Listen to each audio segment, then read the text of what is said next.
So let's talk flow-rite aftermarket live well systems. We've already got installation videos for days, but this one is to answer all the frequently asked questions after the install. Things we've missed. This video is made to tie them all together and show you a few ways you can do all these things and some products that will make your setup optimal.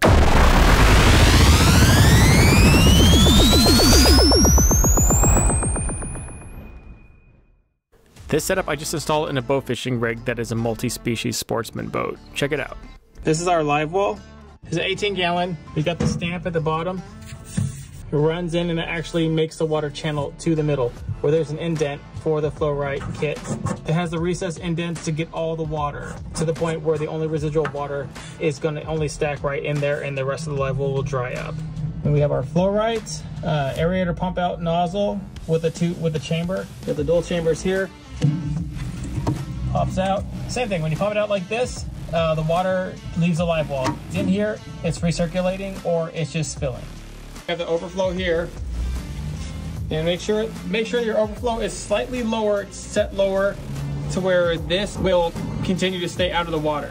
You know that the nozzle does spin in a 360 motion, so you can just shoot it this way, that way like it's going, but like the water spraying, as it grabs air through these vents, it sprays a lot of air. It aerates the water by itself. So make sure that your overflow is a little bit lower, that way it doesn't overtake this, because if it overtakes the water, yeah, it'll keep filling with new water, but the ability for it to aerate correctly is going to take it away if it gets overtaken by water. So that always sits a little lower than this. You also want it on the opposite side if you can do it. I know it's hard in a lot of boats, but for this one, we did it where it fills on one end and constantly flows out the other. That way water is pushing this way.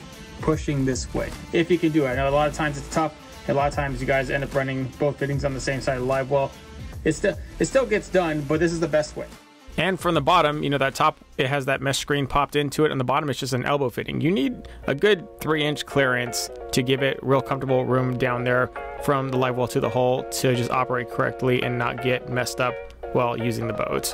As for the pump out on the nozzle and the overflow fittings, we made them come out the side of the boat right here. That was the best place because we stuck this live well really far up there. And if you stick live wells really far up, you're going to have to prep to make them drain out the side of the hull like we did with this boat here. The live well drains completely out of the actual pump valve. It has a 3-way valve there. So you see that one hose connecting straight through the valve, and then from the valve out of the transom, that is the actual drain port. And depending on that valve, you will either recirc water through the pump or it'll drain it strictly out the fitting, out a through hole, and then out of the boat into the water. If your live well is in the back deck closer to your transom, then I would definitely make the overflow drain fitting come out the transom right next to your drain fitting for your live well. If it's really far up, then yeah, run it out the side. It's the best way. I personally would always try to run the valve closest to the transom right there with the live well in the back because it has the best chance of grabbing water without any sort of interruption. The farther up you run the valve in the pump, the longer water has to travel down that tube before you ever get any suction. Also regarding bilge pumps,